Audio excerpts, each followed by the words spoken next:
Hi everyone, good morning, good afternoon, good evening, wherever you are. I'm your host, Dr. Haider Shah. On behalf of Kalwas, I would like to welcome all of you to this webinar. Thank you very much for joining us. Today we have another very interesting topic, and I'm really honored to welcome and introduce our distinguished guest speaker who is going to talk about the data analysis, basic structure equation modeling using Smartpls. Most of the students get stuck and confused how to run analysis, and particularly which analysis and what is the right way of doing it. Indeed, Smartpls is new software and is highly recommended for researchers. Really very interesting topic, and I'm sure you will learn a lot from this session. So stay tuned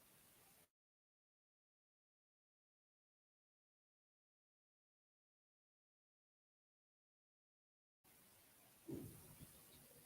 As we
have in expert with us in today's this session, as we have in expert with us in today's this session, we have Hi everyone. Yes, good morning, good afternoon, good evening, wherever you are. Can you hear me, Dr. Shahab Aziz? Yes, yes, yes, please. Okay, okay.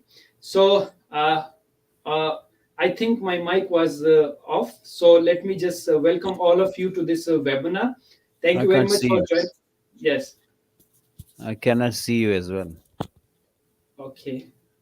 Let me rejoin again. All right, see you then.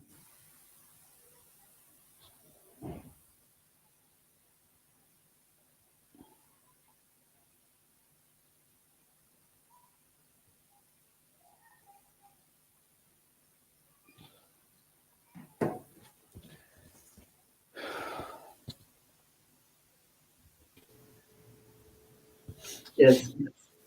Now it's Yeah. fine, I think. Yes, yes, yes, please. Thank you. Okay, so let me just start it again because people were waiting. Hi, everyone. Good morning, good afternoon, good evening, wherever you are. I'm your host, Dr. Haider Shah. On behalf of Kalwas, I would like to welcome all of you to this webinar. Thank you very much for joining us. Today, we have another very interesting topic, and I'm really honored to welcome and introduce our distinguished guest speaker who is going to talk about the data analysis, basic structure equation modeling using smart PLS. Most of the time students get confused and get stuck how to run analysis, and particularly which analysis and what is the right way of doing it. Indeed, Smartpls is new software and which is highly recommended for researchers. Really very interesting topic, and I'm sure you will learn a lot from this session as we have an expert with us in today's this session. So stay tuned because an amazing stuff are coming ahead in this session. So before we start, I would like to thank all of us for arranging such enlightenment sessions, for their support and providing such a wonderful platform. The aim of Kalwas is to give you the opportunity to connect and interact with world-renowned speakers, academic leaders, teachers, authors, researchers, experts, professionals, and businessmen to learn from their experiences, recommendations, suggestions, and tips which will create an impact and will enable you to learn and develop yourself in order to grow and transform individually as well as to contribute to the world in a positive way. As our slogan is come, learn, and share knowledge. So today we have an amazing person as guest. We have invited him multiple times, and he is one of the favorite speaker on Kalwas. He is Hmm. so kind enough that he always give and always contribute and share his knowledge. Moreover, he is a person with a vast experience in academia and industry, internationally known and recognized personality, a great human being, and I always learn something new from him who is contributing to the world on different platforms. Let me just introduce him formally. He is an assistant professor at Bahria Business School, Bahria University, Islamabad. He has obtained his PhD from UTM. He has more than 11 years experience in academia and industry. He has published several research articles in Impact Factor journals, ISI, Scopus,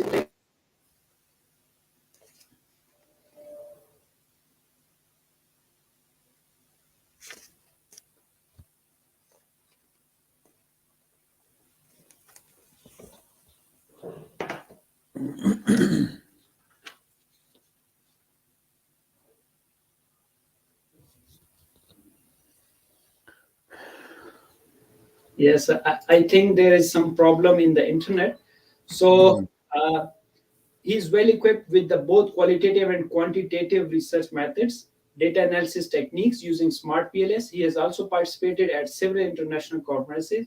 His research interest is Islamic banking and finance.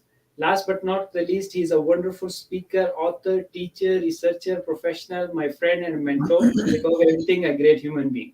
So, welcome to Kalwa's platform once again, Dr. Shahab Aziz, and thank you very much for joining us. Thank you very much. Can you hear me? Yeah. Yes, I can hear you clearly. All right. So, thank you very much, Kalwas, and thank you, Dr. Haider Shah, for inviting me once again. We Thank you. already did one session on Smart PLS. I think it's been few months now, Yes. but maybe the people are asking again for a session. So, inshallah, today we'll try to make people understand about the smart PLS and why we use it, and uh, in between different things. Yes. And this session is not an advanced level session. Mhm. So because PLS is, is a software which is growing, and a lot of new things are being incorporated in this software. So Yes.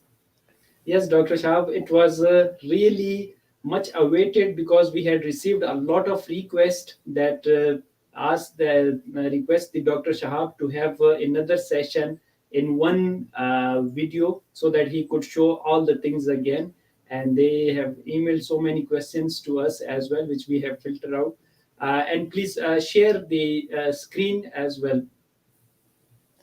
uh, can you see Thank my you. screen?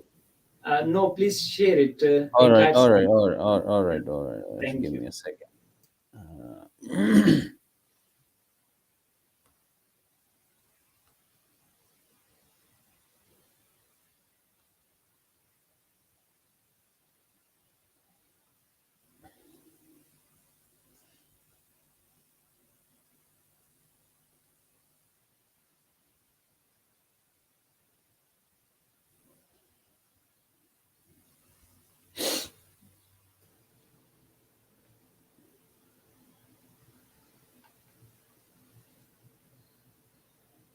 Dr. Shab, I would be asking so many questions at the end of the session, but the smart PLS is getting so much popular nowadays. Most of the students, even MBA students, my own MBA students now they have used the Smartpls. I think that is good trend that people are now learning the new software for the analysis. Yes, nowadays I'll show the graph as well, the Yeah, latest statistics as well, wonderful. how this is being used in academia. Like in last few years, we see Hmm. lot of papers which are using smart players. I need to rejoin Dr. Heather because Yeah. I mean I'm a little bit stuck with the system, so I'm gonna join again, right? Okay, sure. Please take your time. Please.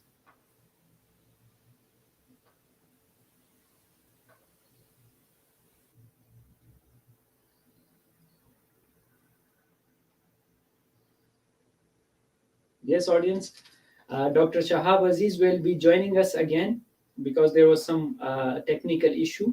So be prepared for the wonderful this session because it would be a kind of the hands-on practice, and Dr. Shahab Aziz is going to tell us about so much important things for us, and that would be a wonderful session for you people to learn it from the expert.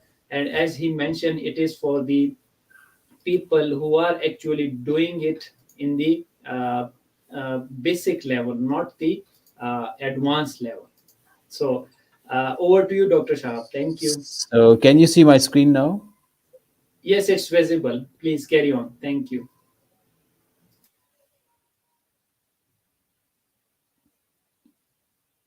Can you see my screen, Dr. Heather? Yes, yes, Dr. Shahab, it's visible. We can see it. Can you see my screen, Dr. Heather? Yes, yes. Can you hear me, Dr. Yeah, Shahab? yeah, yeah, yeah, yeah, yeah, Yeah, yeah, yeah. it's visible. Carry on, please. Thank you. All right, all right, all right,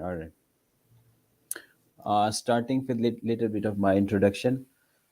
I am nowadays I'm serving at Bahria University Business School as assistant professor, and some of the introduction is already given by Dr. Haider. I was working in banking sector. I did work for around uh, 10, 12 years, and then I have a mid career change and I joined university. So about today's session, this is not an advanced level session, so we will be starting from the basics and we'll see how much we can cover in today's session. We'll try to cover the maximum we can, but obviously uh, in PLS we have a lot of new options as well, but I don't think we can cover everything in today's session. So it's not an advanced level session, right? Secondly, this software is very good for primary data analysis.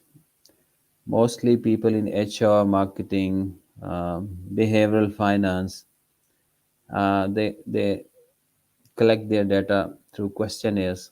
So this is a software which is very good and well equipped to perform all type of analysis. If you're collecting the data through questionnaires, the latest version that is available right now is 3.3.6. This is the latest version because I have purchased this software. So whenever the software is updated, um, the version I have is automatically updated. So, and there are a lot of updates in this software, right? This is a software for future, and a lot of new things are being added in this software. And we are also expecting Smart PLS version 4. Probably that will be a sort of full new sort of version where I think its interface and everything and will be changed, and a lot of new things will be added in version 4. So we are hoping and expecting the release of version 4. But presently the version that we're using is 3.3.6. And sometimes we do mention even the version in our thesis as well, which version we have used, because every version have different, things related to it. So the latest one is 3.3.6. Dr. Heather. Yes, we can hear you. Carry on, All, please. all right, all right, all right.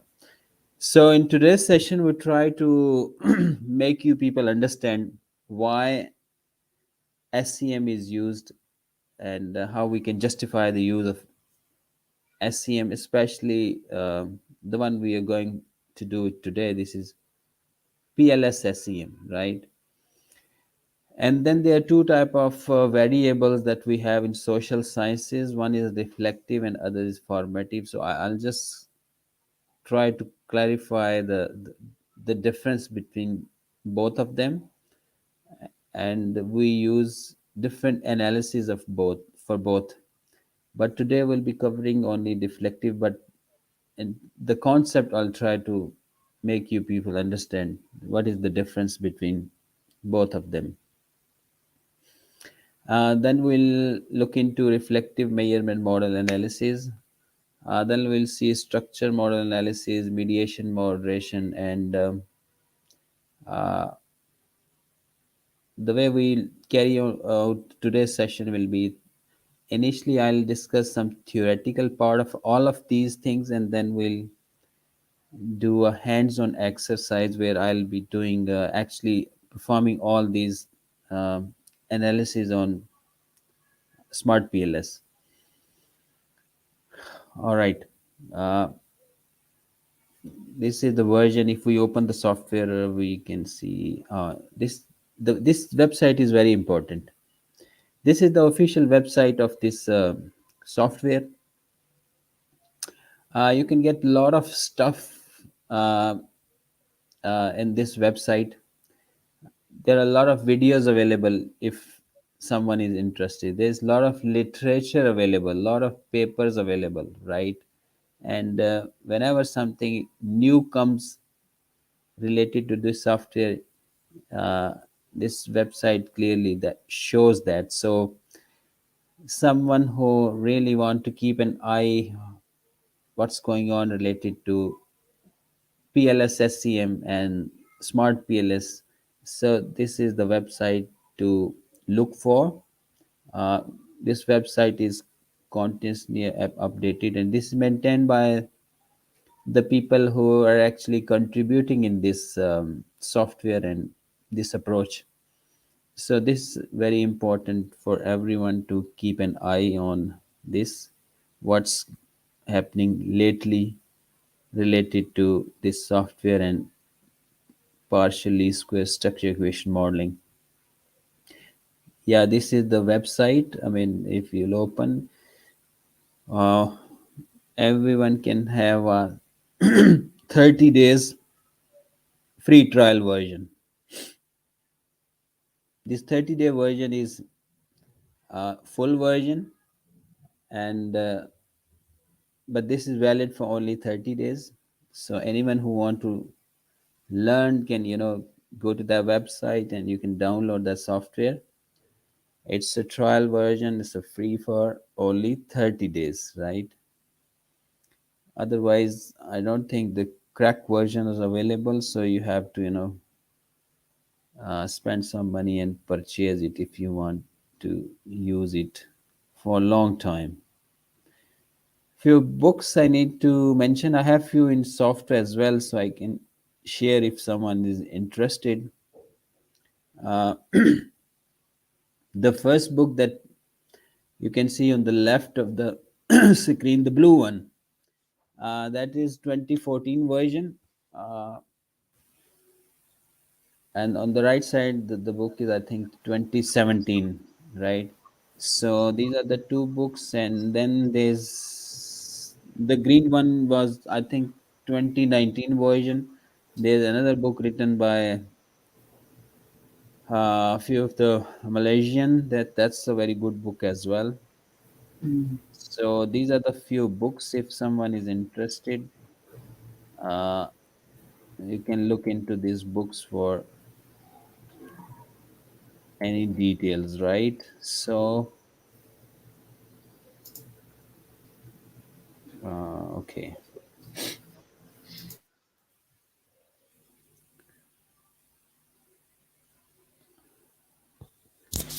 Few of the concepts are very important before we start this SEM. Everyone can hear me, Dr. Heather, right? Yes, we can see it. Please No. carry on. Thank you. Okay. Few of the concepts are very important before we start, because whenever you read some books related to PLS you'll find these terminologies. So it's very important to have an understanding of these at the start, because these words are used quite often in literature. So, uh, six concept that I want everyone to have an understanding of before we start. The first thing is latent variable. The second is observed variable. The third is exogenous variable. Fourth is endogenous. Fifth is measurement model, or sixth is structure model. So, before we start, we'll look into all of these one by one. Latent variable versus observed variable. In social and behavioral sciences, researchers often encounter with constructs which cannot be measured directly. Everyone who is working in HR marketing, or uh, maybe behavioral finance, etc. So these guys are working with the variable which are not directly observed. For example, satisfaction, loyalty, attitude, intention, usefulness. Like these are the variables which you cannot uh, directly measure. So the variable which cannot be directly measured are called latent variables. So the variable which I've just mentioned are called latent variable. They cannot be observed directly. Like if I want to see how loyal a person is with a certain brand, so loyalty in itself cannot be observed directly, right? And cannot be measured directly, right? So this variable will be called a latent variable. These concepts need to be operationalized, defined through observed mechanism. So how scales are developed, that's not scope of the today's discussion, but just to mention, whenever a scale is developed for a phenomena or a latent variable, that needs operationalization of the construct, right? Where you set the boundary or you define the scope of that variable, and only then you can measure that variable, right? So then, how we measure these variables? Uh, the observed mechanism or proxy measure are known as observed variable or measured. We see a lot of items in questionnaires, right? Now, these items are the observed variable, or uh, because we measure the latent variable through different items. So, these items are called observed variable, or in some books, the term is used as indicators.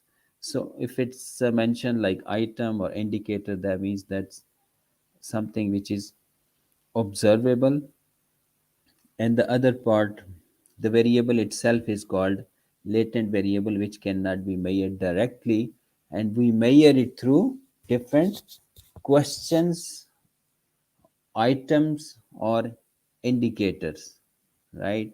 So the latent variable is unobserved, we can say. The latent variable is unobserved, and the items which we see in a questionnaire are the observed variables. So these are the two concepts. Uh, Reflective formative we will see in later on. Uh, in SEM framework, we use two terms: endogenous variable and exogenous variable. Generally, the term which are used often are IVs and DVs, dependent variable and independent variable, right? Moderating, mediating, we'll discuss later on. So, IVs and DVs are generally used, but in SEM framework, in different literature or books, you will see uh, names like endogenous variable and exogenous variable. Uh, there's a reason why we use these two terms rather than using independent and dependent variable. If you look at this diagram, uh, few of the variables are if we see in terms of IVs and DVs, we can clearly see that some of the variables are at the same time they are IVs and at the same time they are DVs as well. For example, employee health, right? Now, employee health depends upon organizational climate. So if we see H2, then we clearly see that employee health is a DV and organization climate is independent variable. But if we see H3, now the employee health is IV and disturbed sleeping hours, sorry, is DV. So employee health is, if we see H2, it's DV. If we see H3, it's IV. So employee health is IV as well in one relationship and DV at the same time in another relationship in the same model. So that's why the term which are used in SCM are exogenous and endogenous variable, right? Now, an endogenous variable is a variable that is inherent part of the system. System means the model being studied and that is determined from within the system. A variable that is caused by other variable in a causal system is called endogenous variable. For example, it's mentioned over here as well. We can clearly see workplace bullying and employee health. These are the endogenous variable because these are determined by a variable within the system, which is organizational climate. Or simply we can say that all those variable, if the arrow going into those variable, they will be called endogenous variable. If there's any variable to whom there is no arrow is being pointed out, for example, organization climate, we can see there is no arrow going into this organizational climate. So this is called exogenous variable.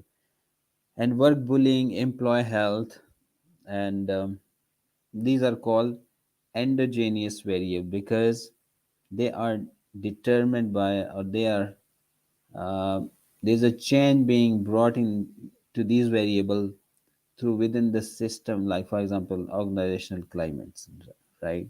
So uh, that's why IV and DV are the concept which are not generally used in this PLS framework or SCM framework. So uh, there are two things that when we see the component of SCM, there are two parts. One is called inner model structure, inner model or structure model. Other is called outer model or measurement model. So these words are used interchangeably in different books. Inner model or structure model, outer model or measurement model, right? So measurement model, if you can see the this slide, measurement model shows the relationship between indicator and variable, the relationship between indicators and variables. If you circle this, for example, you can see this. This is the actual model that we have built in Smartpls, and so you can see the the circle that I have drawn, it shows the yellow ones are the items and the blue one is the variable or construct, right? So the relationship between items and the construct is called measurement model. Now, if we circle only the variables, this is called structure model. In other words, uh, if you want to test the hypothesis, the relationship that you're going to test, if we talk about that only, so this is called structure model.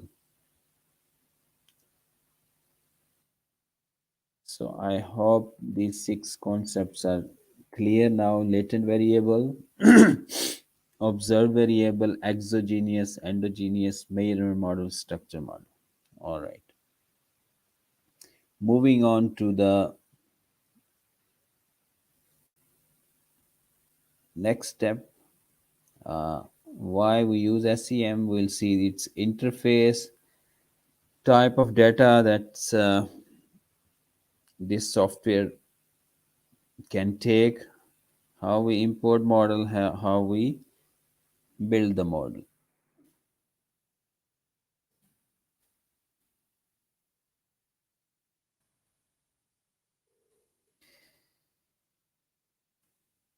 This structure equation modeling is called model is called second generation analysis technique. A lot of people use SPSS as well. SPSS falls into first generation model, uh, which is obviously is not as good as the second generation models, second generation software are. This SEM work with the latent variables. I've just explained what the latent variable is. When a construct is measured through items, right? So we have just seen that this software or this analysis can take. You can bring in items and variables at the same time, right? Uh, the systems calculate the scores itself. If someone has worked in SPSS, we know that after incorporating the data in SPS or feeding the data into SPSS, then you have to generate variable, right? But in these software, second generation software, you don't need to calculate scores. The system itself calculate the score, which are subsequently used in different analyses. The second generation can take work with latent variable. SCM can handle different level of complexity. Yeah, very complex sort of models you can run in one go. In first generation, you have to run. Uh, you can only run one regression at one time, right? Um, but in SCM, we can run multiple regression in one shot. So different layers of relationship can be tested at the same time. Multiple DVs can be incorporated within the models, and we don't need to split the model into different layers and run it separately, because the best way is to run the model, whatever the framework you have built, in one go, right? But in first generation software, it's not possible to run complex models in one shot. So these second generation tools are well equipped to run multiple layers of models in one go. You can see that there are three layers actually in this model. It's not, I don't know it's visible or not, but this system can take these multiple layer of model in one go. You can see a model, like 1 2 3 4 5 6. There are 9 variables. and there are many hypotheses. There are many regression, I would say.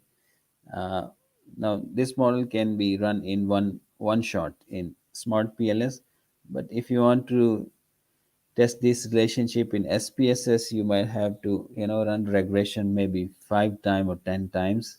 So that means you are splitting the model in many parts, which is not recommended. A model should be run in one go. So these softwares are very good. Probably this one to handle this complex models. What is structure equation modeling? We use this term, but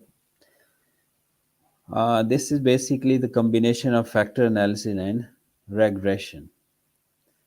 Uh, it means factor analysis means where we can check the reliability and value of the variables, and followed by regression analysis. SCM combines both of them in one package, right?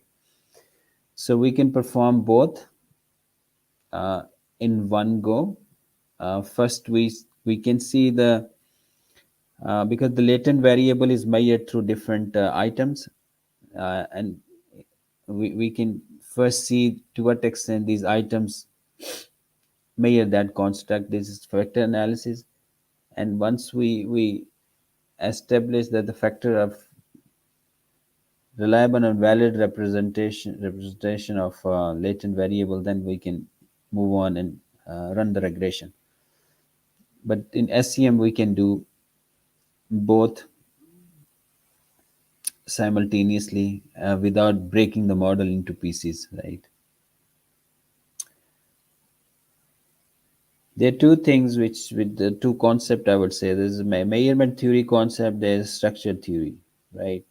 When we use term measurement theory means this is related to the measurement of the construct, that how we have measured the construct, whether they are reflective, they are formative, something like that. So that's very important. uh, when we do research related to HR marketing, maybe project management or behavioral finance, uh, because we use latent variable which are measured through different items. So we have to be very careful when we select the choice of the scale. That's very important, how these constructs are measured, whether they are reliable or valid, right? This is related to the measurement uh, part. And once we establish that the constructs are reliable and valid, then we move on to the structural theory. Or when we build the model, when we establish the link of different variable, that falls under the structural theory, that how variables are linked with each other, the different relationships and hypothesis, which is the ultimate objective of any study, to test the relationships between the variable. But the measurement theory is equally important, how you measure your variables, because unless the measurement is reliable and valid, we cannot move toward the structure part of the model. So these two aspects are very important when we are doing any research in related to these aspects. There are two type of structure equation modeling. One is called covariance based SEM or CBSEM, and the other is called variance based SEM, which is PLS-SEM, right? These two approaches are theoretically and philosophically different. A lot of people might have heard about MOS. MOS is a software. There are many other software which are used for covariance based SEM. Similarly, Smart PLS is a software which can perform analysis on the basis of PLS SEM, but there are a lot of other softwares available which can perform PLS SEM as well. So approach is something different, and using a software. Sometimes people just mix these two things, uh, because under these two approaches there are many softwares available. So let me show you guys. You can see this slide. For CBS, eight or ten type of software being used. For PLS SCM, there are many softwares available. Maybe some of the software very popular, but the technique or the approach is something else, and using of software is something else. Sometimes people, just mix all these things. So there are two approaches: covariance based SCM and variance based SCM. Now these two approaches are theoretically and philosophically different from each other. Why we use CBSCM and why we use PLSSCM, the justification is totally different. So we have to be very careful when we using a certain approach for the analysis, because we need to have a justification why we're using a certain. So we'll discuss about these two. Covariance based SCM focus on covariances. The objective is to minimize the difference between the data and the model. We compare covariance from the data and the model. Goodness of fit is important, shows the difference between covariance between the model and the data, right? So this CBSEM uh, is used when we are testing or when our framework is based on a very strong theory, and we compare the theoretical model with the empirical model, right? That's why the goodness of fit is very important in covariance based SEM, right? We want to see to what extent the data fits to the model. Is there any discrepancy between the data and the model, right? To what extent our data is fitting to the theory side, right? So if our objective of the study is testing a theory, we can go for covariance based SEM. The other approach is variance based approach. This is often called non-parametric. This is called flexible approach, non-parametric. There are not much assumptions. The CBSEM is based on many assumptions, right? Because that is a parametric approach, and PLSSEM is non-parametric approach. We don't have much assumption as such, to look into before entering into PLSSEM. So goodness of fit criteria is not important as far as the PLSSEM concerned, because here our objective is not to test a theory, right? Our objective is to explain the maximum variance in our dependent variable, right? Why we build the model? Generally, we build the model, we have certain IVs or DV, right? So we want to see to what extent our independent variables bring a change in our dependent variables. So that means we looking for explanation or explaining the variance in our DVs, right? So when our objective is like this, we'll go for PLSSEM, right? Our objective is not to test a theory, right? And model fits are not important as far as PLSSEM is concerned. So we have to be very careful when we talk about model fits, and we are doing analysis through partial least square structure equation modelings, right? So we have to be very careful.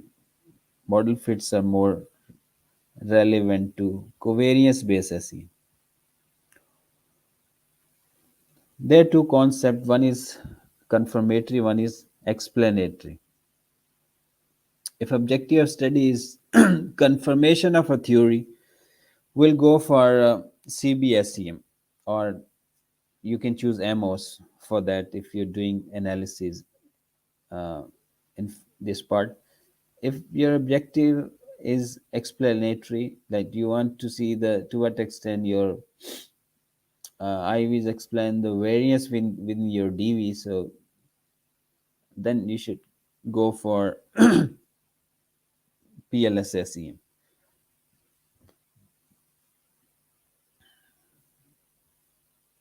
So You can see the PLS falls on prediction side and CBSEM falls on theory testing, right? So if you want to go for explanation and prediction, you should choose PLS. And if you want to test a theory, then the appropriate choice is covariance based SEM. So this is how we justify our choice, which choice uh, we're going for and why we're going for.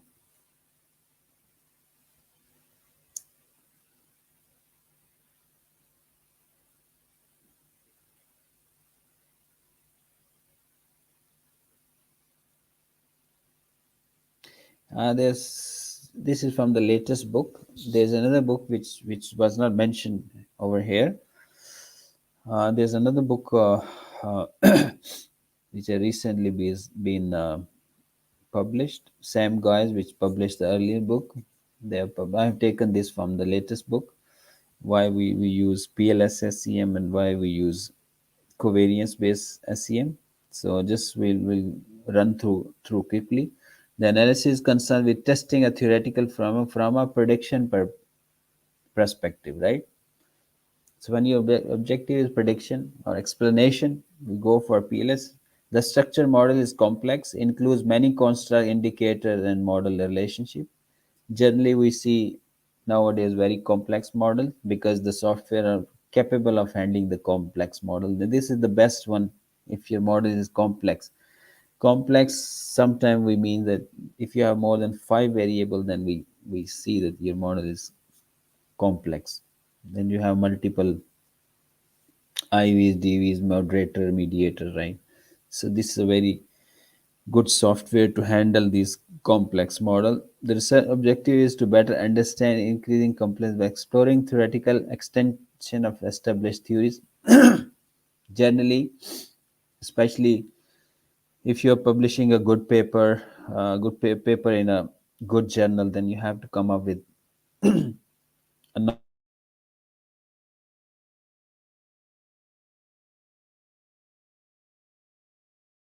approach to come up with something called theoretical contribution, that you are making some contribution to the theory, something that has not been explored as yet.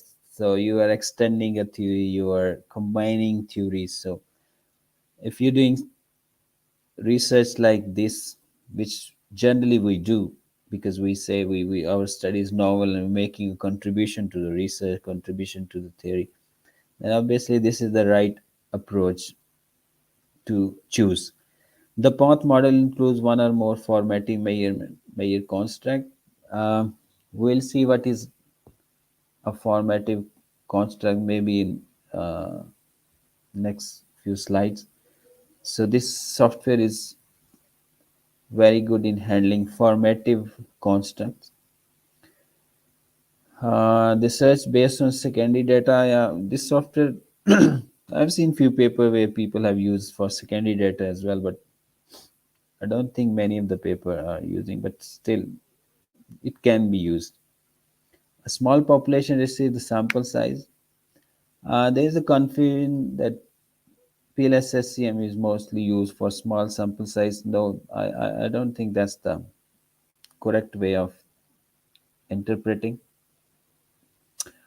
In term selection of sample size, you should use the normal criteria depending upon your population. That what would be the appropriate sample size. You have to go for the appropriate sample size by keeping an eye on your population. But in some cases, we our population is pretty small, so obviously we cannot get a large sample size. In that case, PLS SEM is good enough to give you a very good result. But that does not mean that you should always go for a small sample, right? The choice of sample should be according to your population and the criteria available in literature. But in any situation where large sample size is not possible, this software is good enough to take care of that. It gives very good results. Distribution issues. are a concern such a lack of normality. If you're using, if you're going for CBSEM, the data has to be normal. But as far as PLSSEM is concerned, it can take slightly non-normal data as well, and it can give you very good result. But data should not be too much away from normality in any case, because that's the assumption of regression, because data should not be non-normal irrespective of whether you're using covariance based or variance based SEM. Data should not be too much away from normality. But if there's a slight normality, then covariance based SEM might not give you good result, but PLS SEM is still good enough to give you good results. The research requires latent variable scores for follow-up analysis. Uh, we will not be covering this topic today, but just to let you know the meaning of this last line that we have just read. The research requires latent variable scores for follow-up analysis. Nowadays, we see, or we see the scales in terms of dimensions of variable, like a variable which is measured through different dimensions.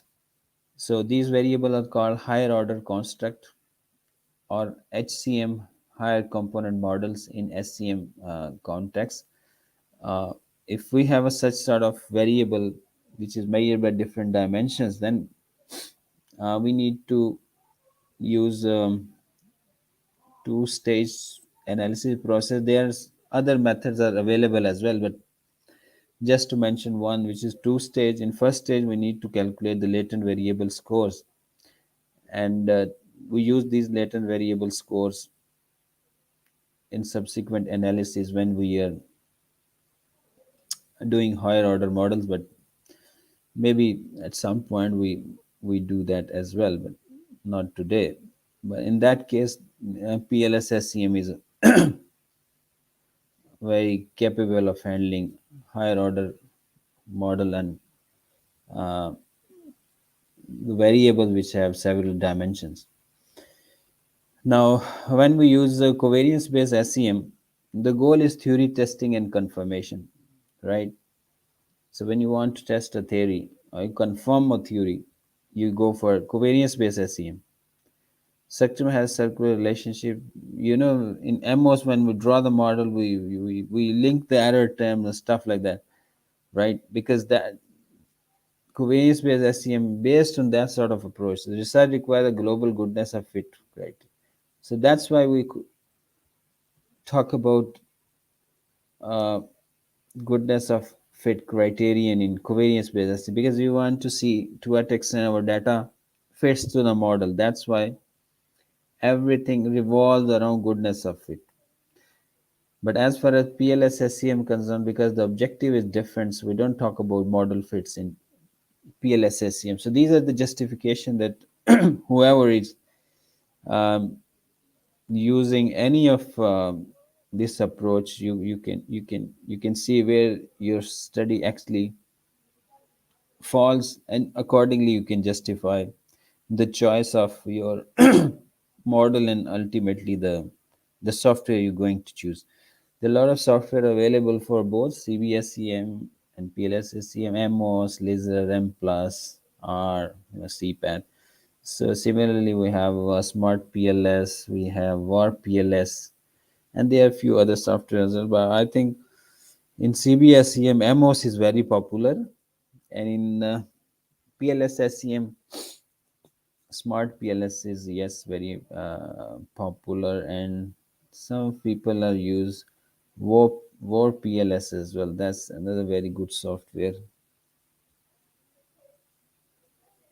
So just to let you know the studies which are being conducted and they are using PLS-SEM, you can see clearly the graph. So how many people are nowadays using this PLS-SEM? This the trend is increasing day by day because of its flexibility, and it's the right approach as well. It's easy to justify the use of PLSSCM rather than covariance based SCM. And this is used in many disciplines: management, accounting, marketing, operational management, MIS, HRM, international management, organization management, hospitality, supply chain, strategic management. So the use of PLSSCM is, just across the board. So now, just to let you know that the analysis that we're going to do, uh, it's a two-step process. The first step is measurement model. Uh, Without first step, we cannot move on to the second step. So first, we have to carry on measurement model analysis, and we'll see what exactly we see uh, when we do measurement model analysis. But it shows the relationship between constructs and indicator, right? And the second step is structure model, shows relationship between the construct, right? So we'll be discussing in detail measurement model, structure model. This is the interface of the software. We'll look into it shortly, and how we. One thing to let you know, what sort of what type of data this software can take. Uh, you can clearly see uh, the red circle, comma delimited dot csv. So if your data is in SPSS, so you can simply go on to file, save as, and then save as type, you can select this comma delimited dot csv. So if you save the file in this way, this file can be imported into Smartpls. So if your data is in Excel, still you can go into file and save as, and save as type is comma delimited dot csv. So this is the file that this software can easily handles. This is the interface, how we'll draw the model. We'll look into it shortly because we'll be doing that. Right. Okay. Just quickly, I'll let you know the two type of variables: formative and reflective and formative. So two type of scales are available. A variable can be measured reflectively or formatively. What is the difference? If you see a model, we can see the arrows going in different way. For y, arrows going from variable to items, from y to y1, y to y2, y2 to y3. And when we see x, the arrow is going from x1 to x, x2 to x, and x3 to x. On the left side is called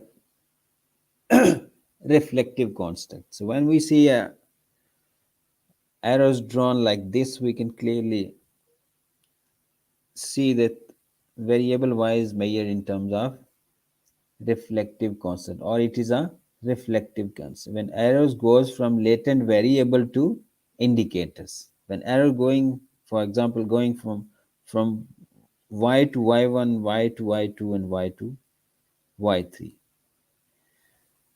And on the right side, we can clearly see that arrows going from indicators to, from items or indicators to latent variables, from x1 to x, x2 to x, and x3 to x. So how the arrows are drawn, we can also get the idea by looking at the model that a variable is measured in terms of reflective or format. Now, what is the difference between the two? You can see there are two variables. One is called life stress, other is called timeliness. So both have got few items. Now the reflective construct has three items: x1, x2, x3. X1 is accommodate last minute requests, punctuality, speed of returning phone calls. Now we can clearly see that these items are very close to each other. They are these three items x1, x2, and x3 are very much correlated with each other. They are showing the same attribute: timeliness, punctuality, speed of returning calls, accommodate last minute call. So these items are clearly showing a similar sort of attribute. So when a variable is measured in terms of these sort of items, we can say that this is a reflectively measured variable. And indicators will be highly correlated because they are very close to each other. They are measuring same attributes. They will be highly correlated with each other. If we see a formative construct, we can see that x1 is job loss, x2 is divorce, x3 is recent accident. Now these three items are measuring life stress. So every item is different. From job loss is different from divorce, divorce different from recent accident. So all three items are different from each other, or they are not correlated with each other. So if a construct is measured by items which are not correlated, which are showing a different attributes, then this is called a formatively measured construct. The analysis of doing each is totally different. If a variable is measured reflectively, we carry out different sort of measurement model analysis. If a variable is measured in terms of formative scales, then the measurement model analysis are totally different. So today we'll be covering only reflective part. Formative we can do at some other point, but you need to have an idea about both of them. That sometime in literature we have formative scales available as well. So PLSSEM can take care of both. If in a same model you have reflective and formative, or still you can do the analysis. So there's no issue as such, but that's the question of a theoretical question, or you have to see literature how a construct is measured. If it's reflective, you have to take that scale. If it's formative, but the software is good enough to do both type of analysis. The analysis is totally different for each of them. So I think that's good to clarify the concept. Now,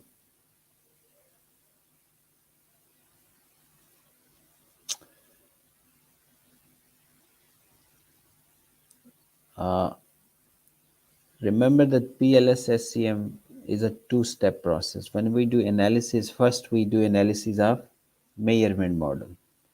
And we will see now, if model is a reflective measurement model, what sort of analysis we carry out in measurement model. These are the things that we look into. Basically, when we say that we are doing measurement model analysis, we want to see the reliability and validity of the data. So this is the first step when we do PLSSCM analysis, right? So in measurement model, we see internal consistency, indicator reliability, conversion validity, and discriminant validity. These are the first thing that we will see first, and this is the first step. When we say it's a two-step process, this is the first step of analysis. We'll see these four things. Basically, the objective is to establish the reliability and validity of the data. So this is the first step that we will carry on, and we'll do these test, and we'll see the cutoffs and everything, how we perform in software we'll be doing shortly. For internal consistency, we can see Cronbach alpha, composite reliability, and Hensler row. So these three tests are available to check the internal consistency of the data variable. And then we see indicator reliability through factor loadings and conversion validity through average variance extracted. And discriminant validity, we have three tests available: Forner, Lacquer, cross-loading, and HTMT. The latest literature says that HTMT is a better criteria. So nowadays we report only HTMT. We don't report Forner, Lacquer, and cross-loading. Before 2015, people were reporting Forner, Lacquer, and cross-loadings, but we got a paper in Hensler 2015 which proves that HTMT is a better criteria to check the discriminant validity, right? So these four tests will be done just to do the first part of the analysis, which is measurement model analysis. And remember, when we say measurement model, we are talking about the relationship between the items and the construct. So these tests are related with that part, a relationship between item and construct, right? So we'll be doing it shortly too. Uh, we run the PLS algorithm and we do this for test. I'll show you on the software then. Or two more things that I need to tell you quickly, and then we'll move on to the analysis part. Nowadays, a lot of people, use mediator moderator as well. There are few things to know before you add a mediator moderator. You need to have a very strong justification when you add a mediator within your model. And generally, why we add a mediator when there is a consistently strong relationship between IV and DV, so we can add a mediator in between. So we can. So it has to be theoretically justified, right? Because first you need to have a hypothesis of mediation, right? So you can only add a mediator when you have a theoretical justification of adding a mediator, right? Testing in a software is a second part of the story. Firstly, you need to have a strong justification of why uh,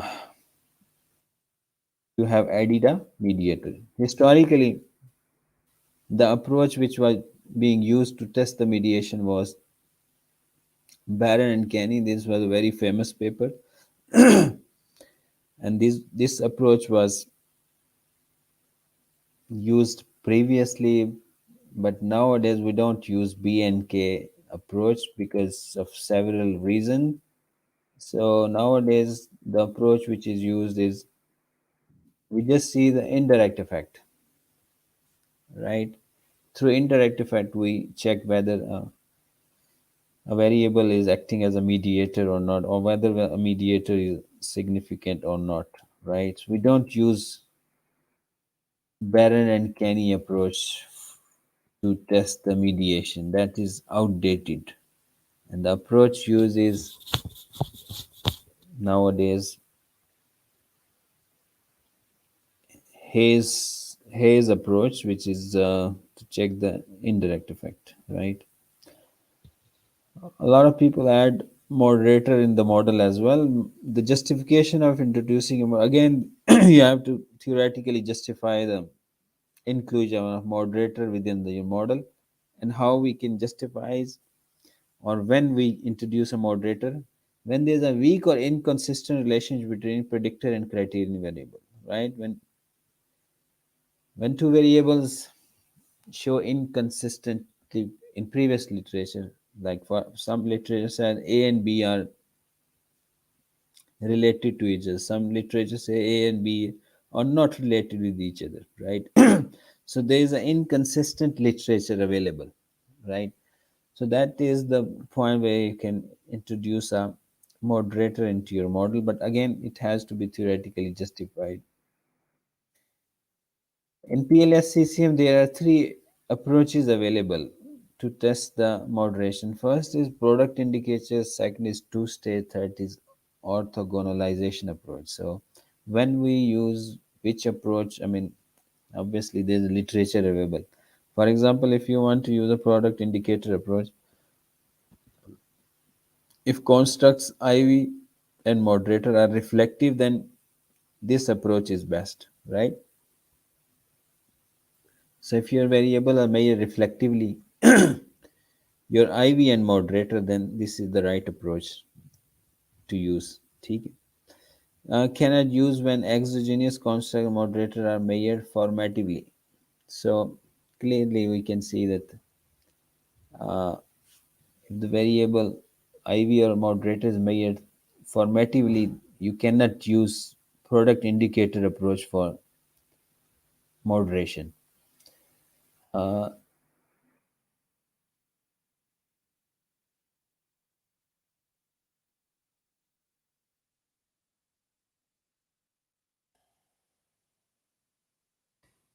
the second is a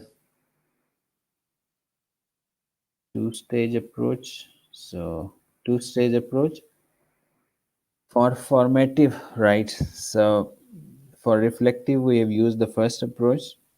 For formative, we can use two-stage approach. We will see in software how we select these approaches. And there's another approach which is orthogonalization approach. We use it when we can use it when sample size is less than 200, when the indicator are less than 4, because we are measuring the variables to indicators. When if you have a less indicator of variables, you can use this approach. This approach is an extension of product indicator approach. This minimize estimate bias, but it's a weak state as compared to two-stage approach, right? So every approach have different justifications. So it's up to you which approach you are choosing, but you need to understand the theoretical aspect behind these approaches. So you, because the literature is available when you should use which approach. So there are three approaches available when you want to check the moderation. So it's up to you which one you choosing, and you need to justify that as well. So now we're moving towards the software. So this is the interface. Dr. Heather, you can see the interface. Yes, we can see Dr. Shah. Can Okay. you click on this hide the screen sharing, please? Thank you. So this is the interface of the software. Uh, Let me just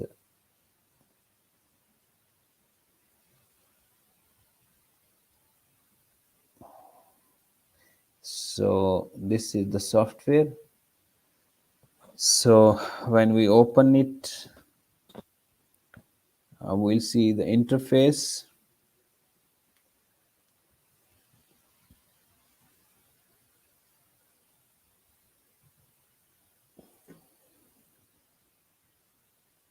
Now this is the interface of the software. So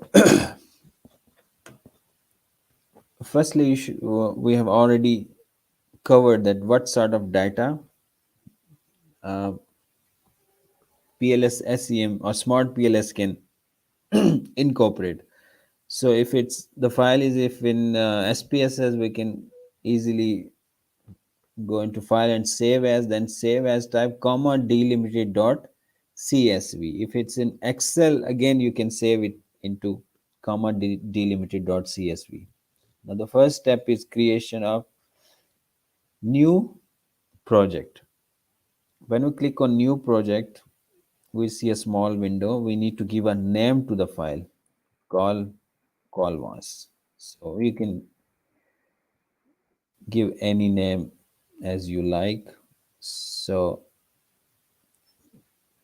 now I can clearly see on the left side that the new file has been created. So there's a call was file, and on top of that it says double click to import the data. So we have created a file, we have created a project with the name call was, but we don't have data at the moment. Now we need to double click to import the data, right? So wherever the data is saved, and the file should be in terms of comma delimited dot csv.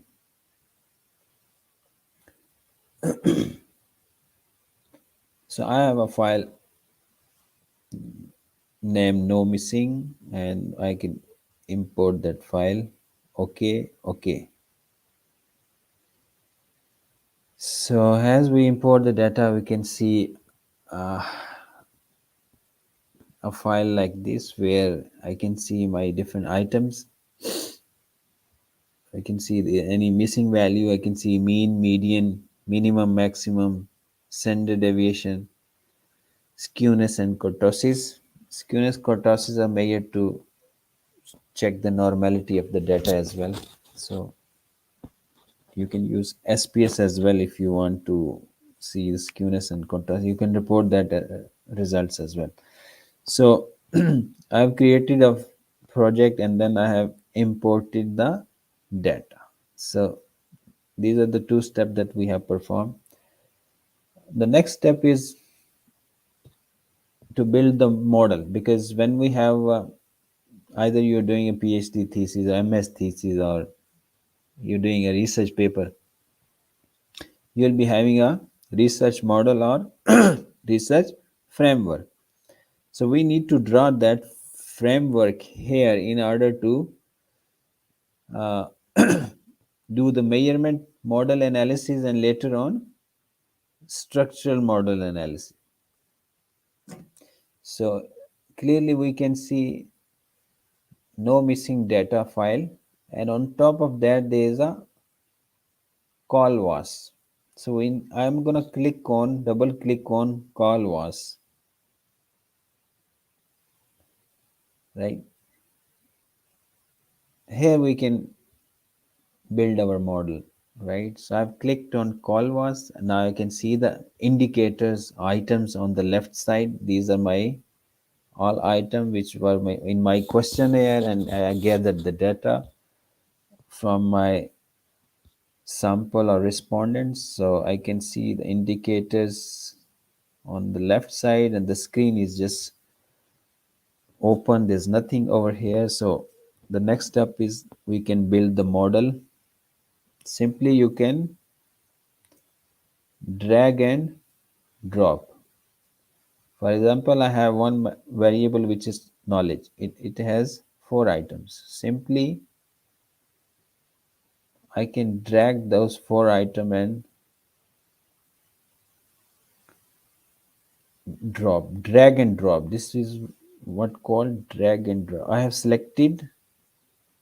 clicked on knowledge 1, press shift, and then I've clicked on knowledge 4. So all the items have been selected. Simply drag and drop. So you can right click on this red bowl and you can rename. This was my knowledge variable. So KNW.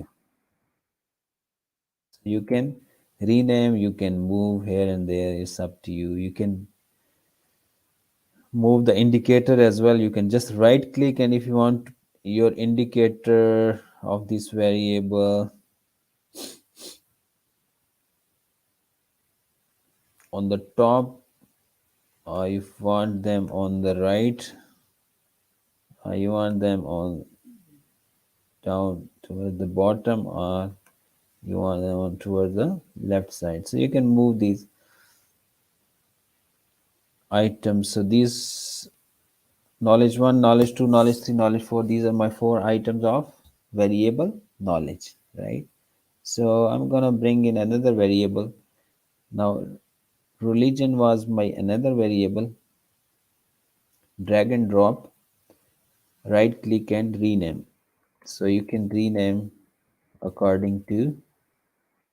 So I want to bring in one more variable. So these are my IVs. Usefulness is another variable. So I'm gonna do change the name or rename it. So these are my three IVs. You can move there wherever you want to place these variables. These are my IVs.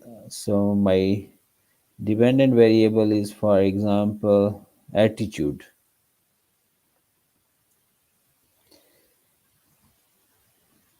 I want to move these item towards right side.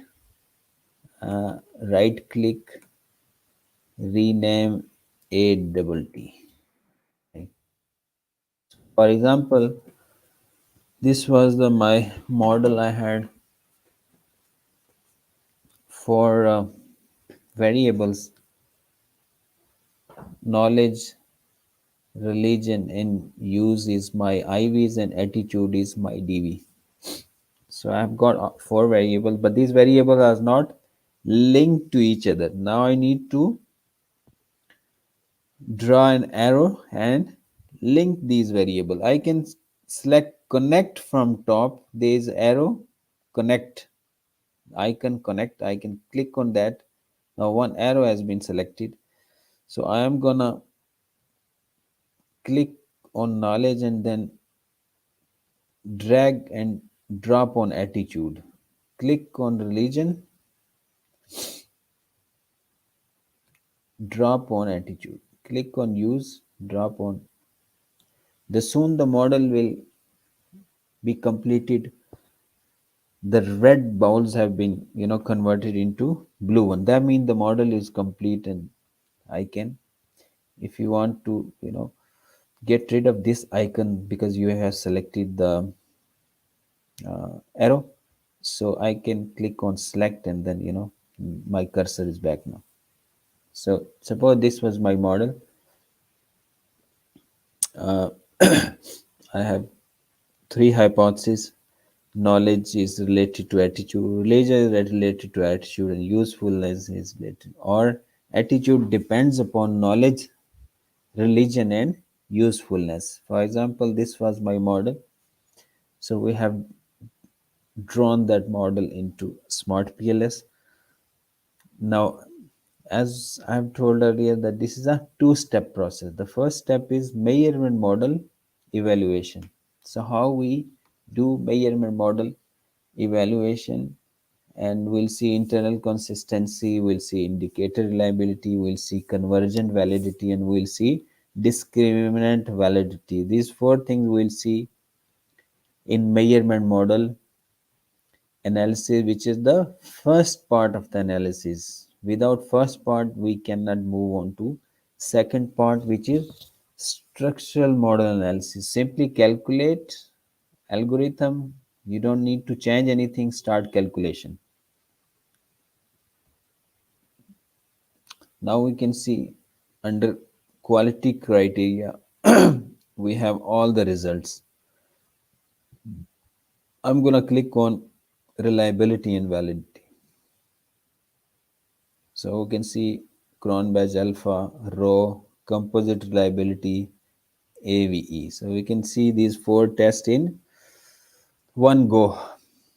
We can report for reliability, you can report composite reliability or alpha or row, it's up to you, but different literature is available. You can look into it, which one to report.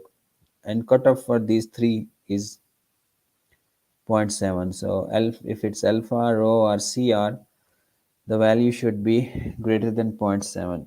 Now the latest software automatically gives the values in green or red because the cutoffs are already built in the softwares, right?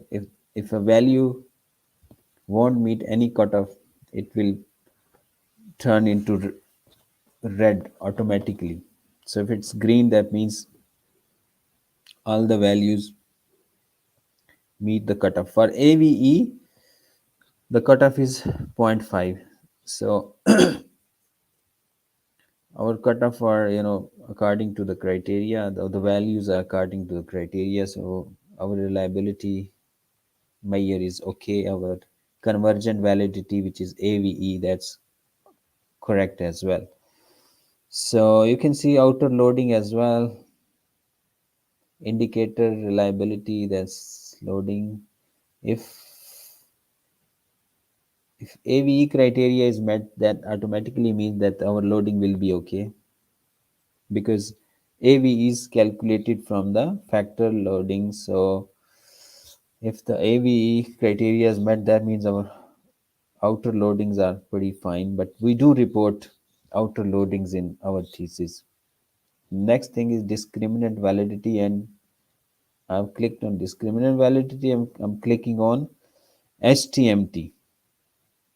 The cutoff for HTMT is should be less than 0.85 or 0.90, right?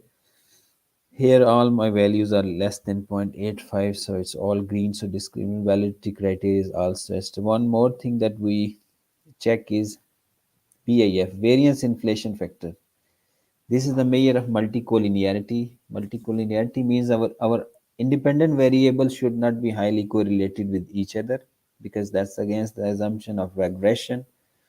So, or OLS. So the cutoff for VIF is, the strict criteria is 3, should be less than 3.3, but we have literature which says less than 5 is acceptable, and on extreme cases even less than 10 is also acceptable. So we have three criteria available for VIF. The strict one is 3.3.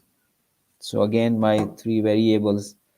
See, for our DV, we won't get any VIF, because VIF is only calculated for IVs. So I have three IVs, so I'm getting three values here as well. So all are, meeting the cutoff.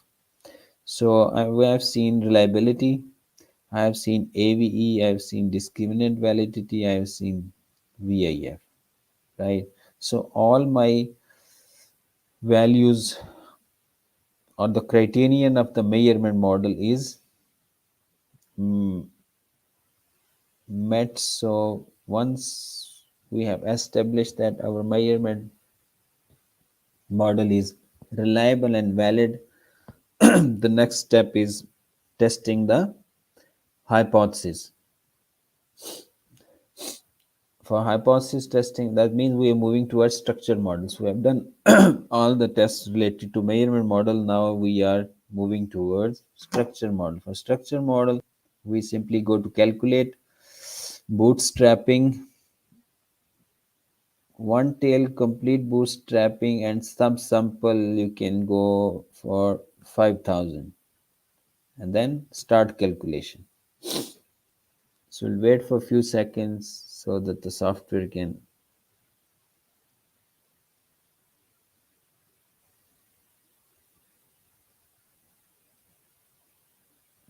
perform the analysis.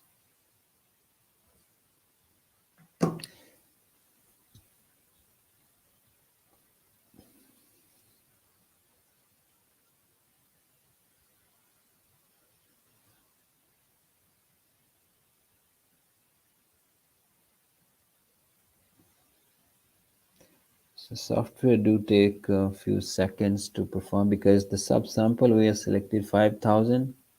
So that means it's gonna take 5,000 samples from the data and then perform the analysis. So it takes few seconds to perform.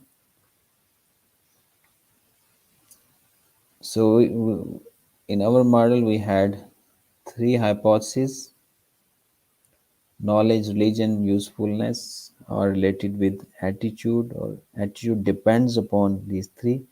So you can see these three relationship here: knowledge to attitude, religion to attitude, and usefulness to attitude. And the p value is green. The cutoff is should be less than 0.05. So if the p-value is less than 0.05, we can say that our relationship is significant. So this is now what we're doing is structure model analysis, right? So our three hypotheses have been accepted. So we can report R square as well, which is coefficient of determination, means to what extent our IVs together explain the variance in our DV, which is in this case is 0.59, means 59% of the variation attitude is explained by three IVs: religion, usefulness, and knowledge. So which is pretty good. There is something which is called F square as well, which is called effect size. Effect size tell us uh, the effect of each and every IV on DV. Effect can be small, medium, and large. So there can be three ranges of effect: small, medium, and large. So literature is available, and so in this case, knowledge and usefulness seems to be having large effect as compared to religion. So that means knowledge is more important and usefulness is more important than the religious aspect, whatever the study context was. So from effect side, we can see the effect of each and every IV separately. R squared just tell us the aggregate effect of IVs. If we see the individual IV effect, then we go for F square. So we do report R square, F square, and we do report these results of our hypothesis. So this is how we can do simple analysis. Now I'm gonna bring in another variable, and I want to show you how we check the mediation. So I've got another variable which is called intention. So I can right click and rename.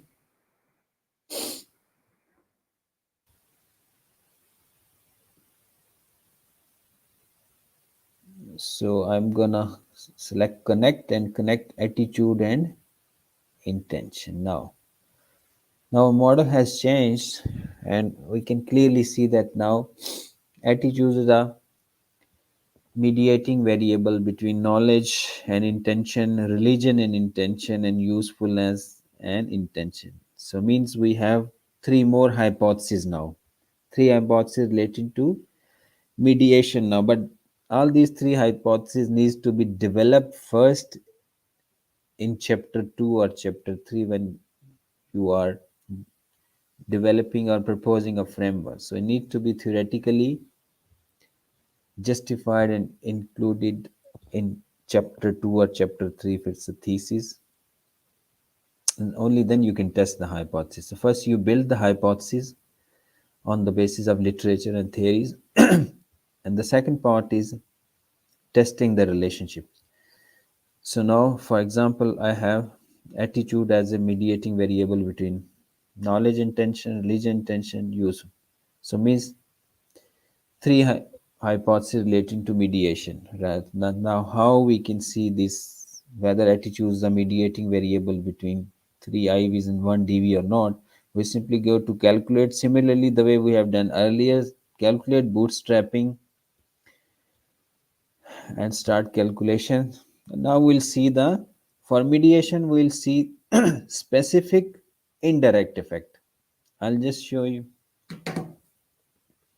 specific indirect effect will appear after the results, and just I'll click on that and we'll see whether these three hypotheses relating to mediation are accepted or not. So just we have to wait for a few seconds before the software perform the results.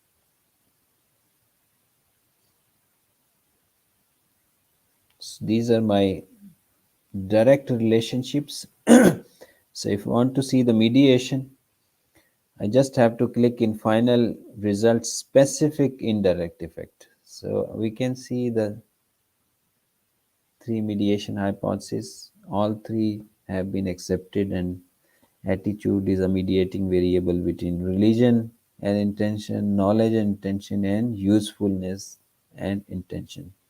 So this is how we check the mediation. Simply we have run the model in, just we have built the model, we have selected calculate bootstrapping, and once the results pop in, we just simply click on specific indirect effect, and just we see whether our hypotheses have been accepted or rejected. This is how we can check the mediation. Now I'll quickly show you how we check the moderation. For example, if we say that gender is a moderator between attitude and intention, so I can rename it. For moderation, first you have to link this gender to intention. This is the first step. Uh, if I see a gender is a moderator between attitude and intention, right? So then it means that intention is dv. So I have to link moderating variable to dv, right? And then I can click on intention and then right click add moderating effect. So I'm gonna click on keep my cursor on dv and then right click add moderating effect. When we click on add moderating, I'm getting a small window. Now I can select the moderator variable was gender and my IV was attitude. So now you can see there are three approaches: product indicator, two stage, and orthogonalization. We have already discussed which approach to be chosen when. So for example, we choose product indicator. Okay. So now you can see a moderator has been created. So this is how we can add a moderator within our model. Running the model is same the way we have done it earlier. Again, calculate bootstrapping, start calculation. So we haven't done anything, just simply we have added a moderator and linking the moderator to DV, then keeping cursor on your DV and then right click add moderator. You'll get three approaches. It's up to you which one you are choosing, because the justification for each is available and we have discussed earlier as well. So it's up to you, you going for product indicator or two stage or orthogonalization. So three are available, and for each of these three you can have a different justification. So after that it's simply calculate bootstrapping, start calculation, and then we have to wait for the results. So this is how we can um, add a moderator within the model. So you can check the multiple moderator as well, multiple mediator as well, and the system can perform multiple moderator or mediators in one go. You don't need to build the model again and again. So this is the beauty of this software, that they can incorporate multiple DVs, multiple mediators, moderators, and the analysis for all of these can be performed in one shot. So you don't need to split your model and run it several times. So these second generation tools help you to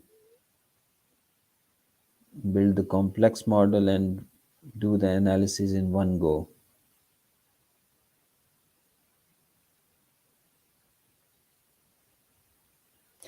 So simply you can see from the results the gender a moderator which we included is not a significant moderating variable between attitude and intention. So this is how we can perform the moderation analysis. You can move or change the model. You can rename it. There is another small icon on the right side. So if you want to change the title into bold, you can convert it into bold. So you have options available if you want your model to be a bit more.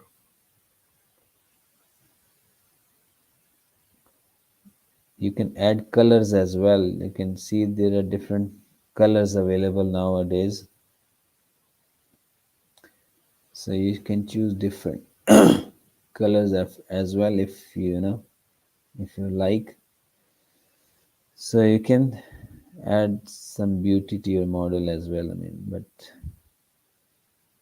so there's a grid as well which you can really use to align your variable, that your variable is in one line or one sequence, so it looks uh,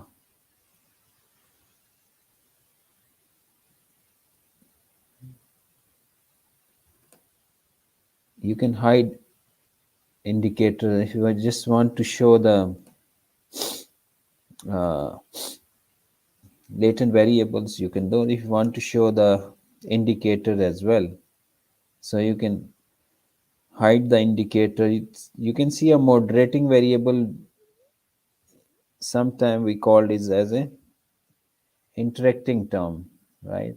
So you can see it's the item of moderator as well. It's an interaction between the moderator and IV. Basically gender into attitude 1, gender into attitude. The attitude have 5 items, so you can see a interacting term. The moderating variable is basically a interacting term. You can also display your results on the model as well. If you click on calculation results, you can see the window pops, and now it's up to you what you want to show onto your model. Some people do use these model pictures in their thesis as well. So it's up to you what you want to show on inner and outer model. Inner means the relationship between the constructs. So if you want to show nothing, you can check blank. Or if you want to say want to show the path coefficients and p value, simply you can show these as well. Outer model, it's up to you if you want to keep them blank, or if you want to show any loadings on our outer model. It's up to you. I mean, you can display the values on the model, and you can simply copy the model, export image to clipboard, and you can paste anywhere you like into your thesis or articles. So I think that's it for today. Uh, so, Dr. Heather, Yes, Dr. Shah, please. I'm done, right? So, if Oh, there's any question, I'll be happy to respond. Thank you. yeah. Dr. Shahab, once again, you did a fantastic job the way you described the things. And I really loved you started from the theory and you cover each and everything, right from the data normality to how we establish our data in a right way, and particularly the different concepts which were very much important. For example, you have mentioned the key important variables and the different terminologies which are being used, and you have given very wonderful example why we call it the latent variable, the exogenous, etc. And You have given the references of the books from which where you have learned, and you recommend the different books, which was so nice and so great. And you are kind enough that you share always these kind of books with us and with our students. That's so wonderful thing. And really enjoyed the reflective, the formative model explanation, the moderation and the mediation explanation. And you have given the very nice preview regarding the mediation, the what was the previous perspective and nowadays approaches for that, the haze and all these things, which are very important for the particularly students who are doing their masters and MPhil. They are at the start of their research journey, so they need this kind of a guidance, which is very nice. So superb explanation. That's why you are the one of the best speaker on Calvas, and we receive a lot of requests regarding to have a session with you. And that's the your beauty, that you make things very easy for the people to understand, along with the theory, and then you showed the practical application step by step. I love the way you even mention which file data you are going to insert in the Smartpls, and if you have the Excel sheet, how you are going to convert it first, and then how can you import your data. Very nicely you have explained, and the wonderful content you have shared. So the first question we start with, which is a very interesting one. Dr. Shahab, this student seek your advice regarding that.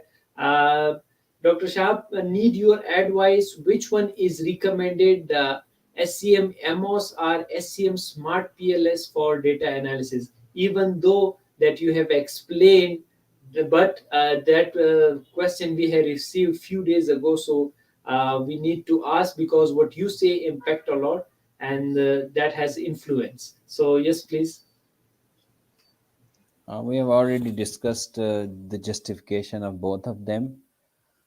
If you're doing a PhD, definitely you will be making any contribution to the theory. Means maybe you introducing a new relationship which has not been tested before. So that means you are going for exploration, in a sense that you are exploring a new relationship, and at the same time you want to see to what extent your IVs are predicting your DV. So that means you're going for explanation of variance in your DV. So I think the right approach is um, PLS-SCM.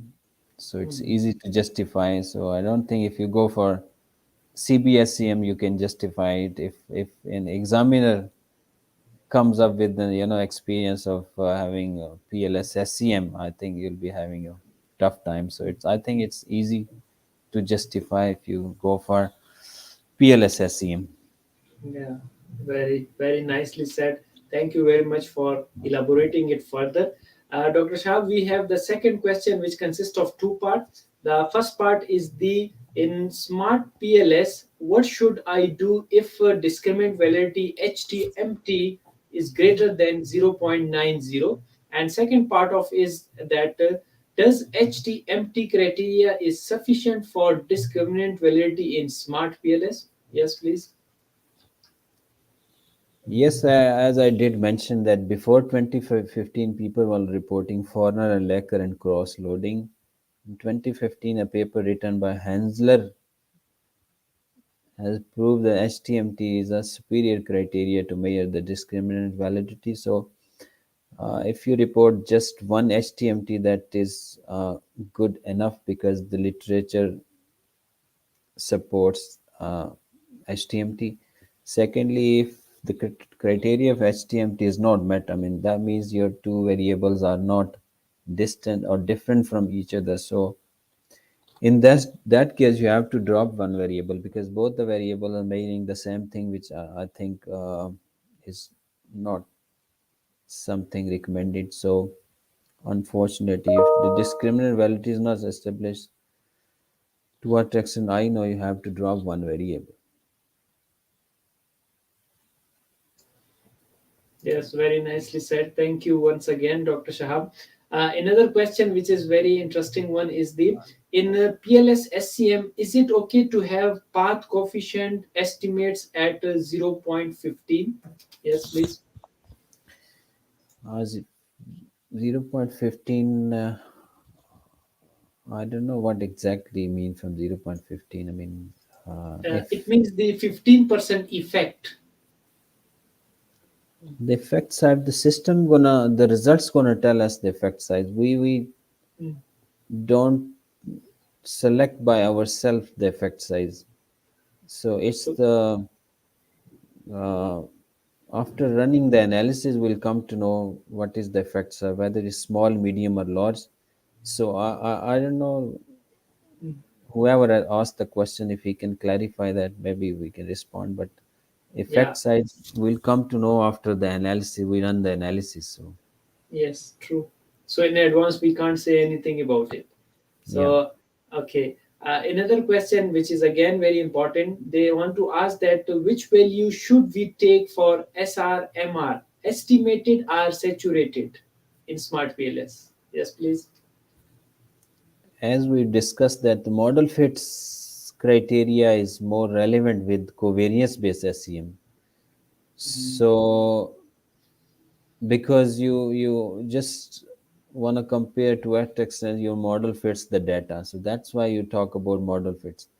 But as far Mhm. as PLS is come, this is theoretically and philosophically a different approach.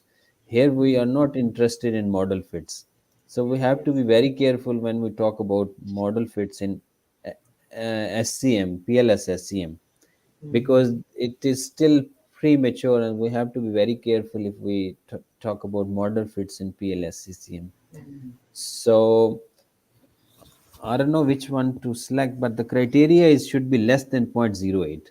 If you Yes. want to see report SRMR, so the criteria is should be less than 0.08. But again, I mean, model fits reporting, uh, you have to be very careful if you're using PLSSCM. So even if you don't report, no one will ask why you haven't unless someone is from the AMOS background. They will look Mhm. for the model fits. But this approach is theoretically, philosophically different from CBSCS SCM. So that's why we don't talk about model fits here. So if even if you don't report, I don't think if someone understand this technique, he'll ask that why you haven't reported model fit. But Yeah. if you're reporting SRMR, there are few available criteria like RMS theta and SRMR. So some people do report them, but still you have to be very careful when you're reporting these. So if you are reporting SRMR, so it should be the cutoff is should be less than 0.08. Nice, nice, very nicely said. And one another question that is, this gentleman wants to ask that, sir, please guide us how to fix problems in convergent validity and discriminant validity. Please give us some tips. Yes, please. So whatever you have collected, I mean, it's the data which is showing these sort of results. So I think collecting good primary data is very difficult. Because Mhm. today we haven't discussed um, what are the steps you need to take before you collect the full scale data, right? First of all, you have to select the good scales for your variable. Then you have to see the content validity, face validity, pilot testing. So you have to fulfill all the criteria before jump into collecting the primary data, because collecting a good primary data is very difficult. So you have to be very careful. You have to be, follow all the step and processes. After that you can collect a very good primary data. Otherwise, if you have ignored all these steps, then the data you will collect might not be good, and the reliability or validity, now the modern software, they very quickly tell us about the data and structure of the data. So you have to be very careful, and before collecting the data, follow all the step and processes. And after pilot testing, the pilot tests do tell us about the reliability of the data. So After pilot testing, you should go for full scale data collection.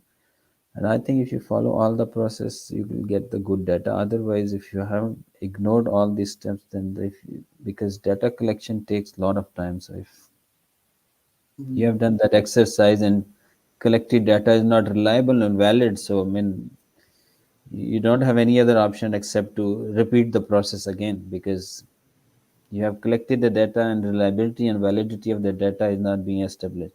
So you have to be very careful while and follow all the step and take your time, right? Don't rush into data collections. mm, So make sure you spend a lot of time designing your research, and when you're designing your research design, so you have to be very careful uh, true. following the process. Otherwise you will end up Mm, nowhere, because once the data is collected, I mean, and if not reliable, you have to collect the data again. So that's why you yes. need to follow all the steps and processes before you jump into full scale data collection. Yes, very rightly said, Dr. Aziz. That's very nice, and you always connect the different things and how it is going to impact the data and overall your result. That's very nice. One last question, and this question related to the things which we were discussing before the session, that there is misconception regarding the sample size, and people ask this question a lot from you, mostly the student. They always ask you, and please clarify for our audience as well. The question is, what is the minimum sample size to use in order to run SCM analysis using Smartpls? Yes, please. I think we should not mix both things. One thing is determining the appropriate sample size, and the second thing is which software you are using, right? Now, the software PLSSCM don't say that you should have a small sample size. So we need to think both think differently, right? When we're talking about sample size, it should be appropriate sample size according to the population and according to the criterion available in literature, right? So if there's a large population, we should go for the appropriate sample size as recommended in literature. So we should not go for a small sample size. What PLS does is that in some cases, getting the large sample size is not possible. For example, if you're collecting the data which is related to CEOs of a company, now it's very difficult that you get 200 or 300 or 400 CEOs for data collection. Maybe the population is 300 or 400, right? So the sample will be obviously a small, maybe 50 or 70 or 80 CEOs. So in that case, when the population is small, the sample will be obviously small, which is obviously justified because your population was small. That's why the sample size is small. It's the sample size is not small because the PLS can perform uh, with the small sample size. So if the sample size small because the population is small, but still the PLS SCM can give a good result for the small sample size. But that does not mean when we're using PLS SCM and the population is large, I should collect data from the small sample. No, the sample size should be justified basis on the population of the study, not the use of the Mhm. software, right? So these two are different things. But if in some instance getting a large sample is not possible, then the PLS is good enough to give you good result with a small sample. But the selection of small sample should be justified on the basis of the population, not on the basis of selection of the software, because these are two independent things. Yeah, very nicely said. Once again, thank you very much, Dr. Shahab Aziz, for clarifying this issue, because most of the students they get confused with this kind of question when it comes to the sample size and particularly related to the data analysis. So very well done once again, a fantastic presentation and explanation. Dr. Shahab Aziz, what is your message to the world as a teacher, author, researcher, trainer, learner, professional, and educator? Yes, please.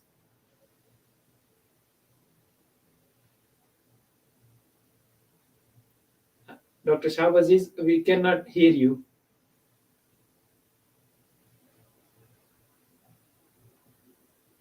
We cannot hear you. Uh, Hello. Yes. yes, we can hear you. Yes, please. The message is you have to, work hard. Don't look for the shortcuts.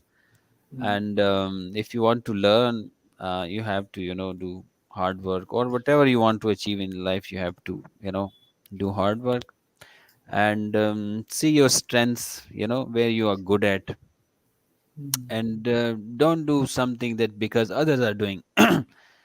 If you are passionate about something, you should go after your passions, right? yes. Don't do something because others are doing, right? Yeah, So trust in yourself, trust in your abilities, and work hard. So inshallah you will achieve whatever you want to achieve in your life. That's it. yeah. Thank you very much. What a nice message you have given to the world. Do it passionately. And that's what I used to see you while you do the different training activities. You always motivate the people and you always tell them that please learn from the heart and do it passionately. Very nicely said. I would say that yes, data analysis is very crucial stage and we need to be very skillful to do it. So do learn it properly as the Dr. Shahab Aziz has demonstrated in this session. Do follow the distinguished guest speaker Dr. Shahab Aziz through his research work and you can email him for future learning and guidance. He is very generous and always ready to help the people. Moreover, once again, he again proved his wonderful presentation and explanation, the powerful content, that he is a great speaker and trainer. And I hope this session was useful for you people and you will be learning so many new things in terms of the theory and in terms of the practical application of this software. So that is all we have time for today. Thank you once again, Dr. Shahab Aziz, for your wonderful, superb energy, content, presentation, elaboration. Really loved the way you explain everything. And I would also like to thank our audience who joined us. If you have any additional question about information shared today, you can email us or you can connect to the Dr. Shahbaziz directly through his email or social media. Thank you all for your support and liking our sessions. Stay tuned as many sessions are on the way. Please do not miss any session. Until next session, take care of yourself. Stay safe and well.